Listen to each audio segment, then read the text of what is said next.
But we got to talk about Indiana, Ohio State. It's the big game right here.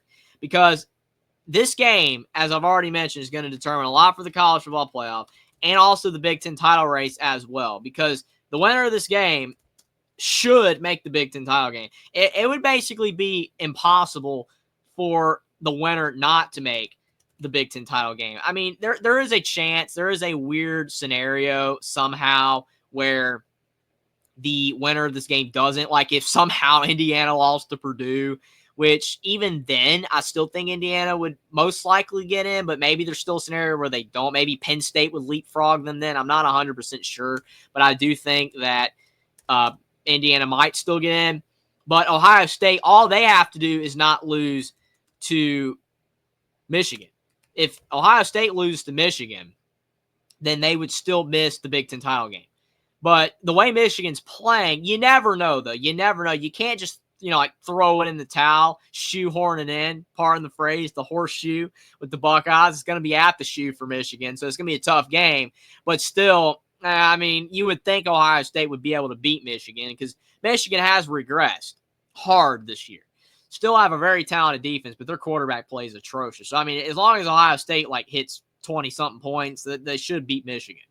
And then, like I said, going to be at home. But you never know. You, again, can't shoehorn it in. It's a rivalry game. Anything can happen. But the winner of this game should make the Big Ten title game.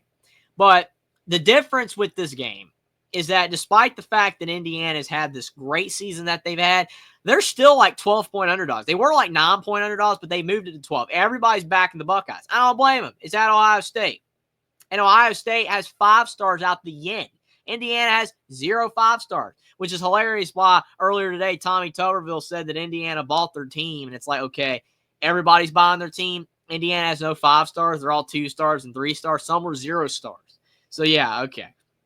Ohio State has tons of 5 stars. I mean, bringing in Will Howard, Quinshon Judkins, so many of these players that they brought in is because of NIL in the portal. It's legal now. Everybody can do it, so that's crazy.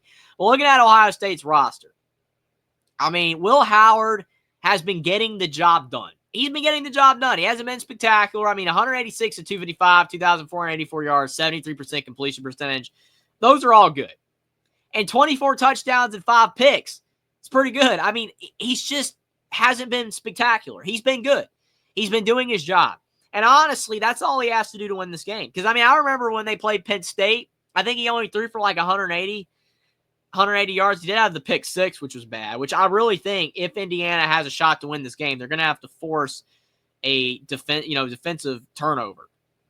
Ohio State's going to have to throw a pick or 2 in this game. You have to have a couple fumbles or something like that. Maybe get a score out of it. Honestly, when Penn State had that pick 6 on Will Howard, I was like, man, Penn State's got a shot to win. And then Penn State couldn't score at all. So, yeah, that's going to be big key as well for Indiana. We'll get to Indiana's side. But, yeah, they can't be like Penn State. They have to score because Ohio State's got tons of weapons. They're going to put up points. But Will Howard, been unspectacular, but he hasn't had to be spectacular for Ohio State to win. He's been good enough. And if he's good enough against Indiana, doesn't turn it over, just plays a mistake-free game, should be good to go. But then looking at the running back position, this is where Ohio State makes their bread and butter. Quinshon Judkins, Travion Henderson, the talented duo. That's why they brought Judkins over, because Henderson's really good, but they knew that bringing in Judkins was going to make a 1-2 punch that was going to be almost unstoppable at running back, and it has proved to be so. 700 yards for Judkins, 700 yards basically for Henderson, and you look at the touchdowns, 8 and 5, so 13 touchdowns. I mean, honestly, these stats could be better. With how talented these two players are, they probably need to be running the ball more. But these guys are still great. A great tandem. But then you go to receiver, Jeremiah Smith. Him and Ron Williams have been the 2 freshman stud wide receivers this year. And at first, Ron Williams was getting all the headlines because he was just killing it out there. But unfortunately, Alabama's passing attack has been very up and down this year. So Ron Williams is kind of, I would say he's faded out of the picture, but he's not getting talked about as much. Jeremiah Smith's probably going to win Rookie of the Year, especially for wide receiver or whatever. He's going to win a lot of awards. Jeremiah Smith's been great. 49 receptions, 865 yards. The fact that a freshman receiver leads their team in receptions at Ohio State is incredible. Because Ohio State is like wide receiver U. Alabama's been as well for a long time, but Ohio State historically has been more wide receiver U than Bama outside of that stretch with Nick Saban. And Jeremiah Smith, leading the charge. It's impressive. Ryan Williams is great, though. I still think that guy's a stud. But Jeremiah Smith is like definitely the definition of a wide receiver. I mean, he's a big body receiver. He kind of looks like DK Metcalf out there. I mean, he's not as big, but he's pretty big. But Jeremiah Smith, Indiana's going to have a hard time with him. 9 touchdowns on the year. Then you got Emeka Ibuka. He's been good for years. Carnell Tate as well, solid. Then it drops off, but Ohio State always has a talented receiving room. You can't fault that at all. And then when you look at their defense, I mean, just tons of talent. Sonny Styles, Cody Simon, Caleb Downs, the Alabama transfer. That was a very tough loss for Alabama in the offseason. Another one of the additions Ohio State had that was massive in the offseason that definitely helped their defense. Denzel Burke, a lot of people say that he's overrated, but still, he's a decent player.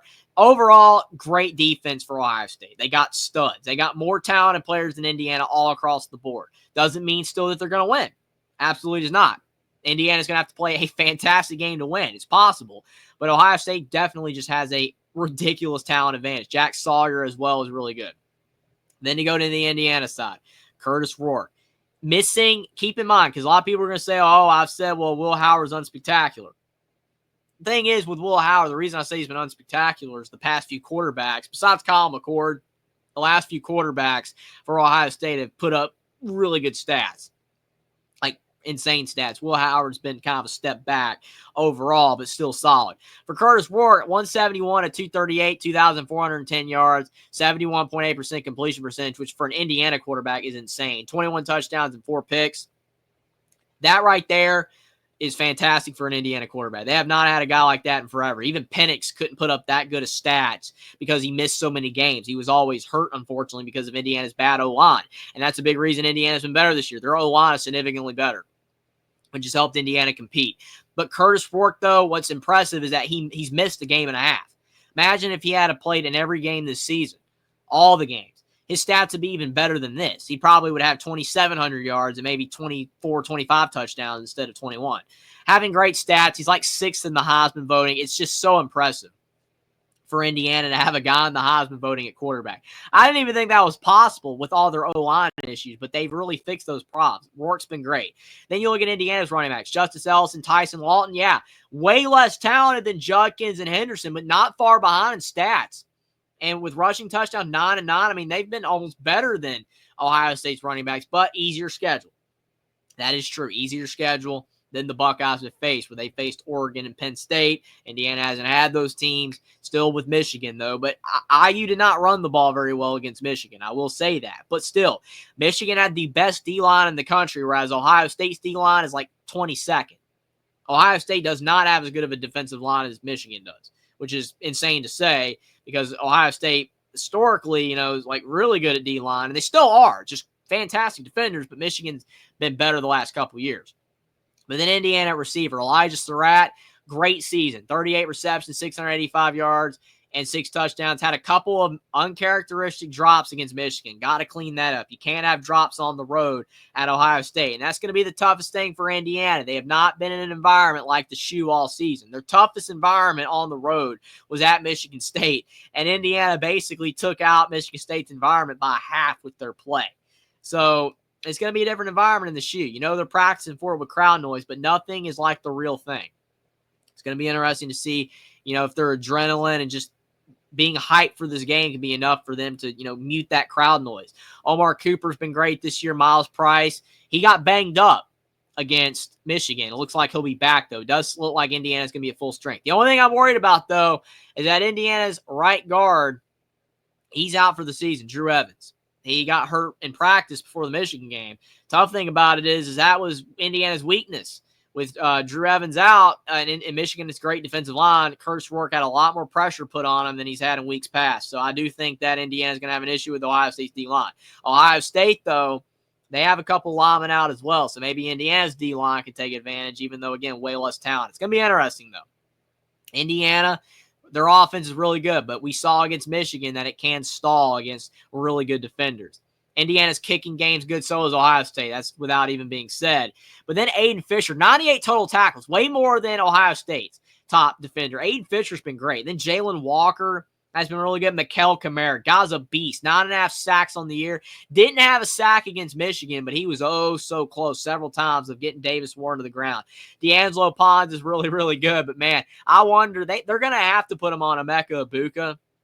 I think. I mean, he's only 5'9". I don't think with Jeremiah Smith being like 6'4", I don't think they could put D'Angelo Pons on him, maybe put Sean Asbury on him, but he is probably the weaker defender overall. He's a good tackler, but I mean, D'Angelo Pons is fantastic at pass breakups, but probably have to put Pons on Egbuka, Asbury on Jeremiah Smith, but we'll see. You never know. Kurt Cignetti might trust Pons to just be able to handle it.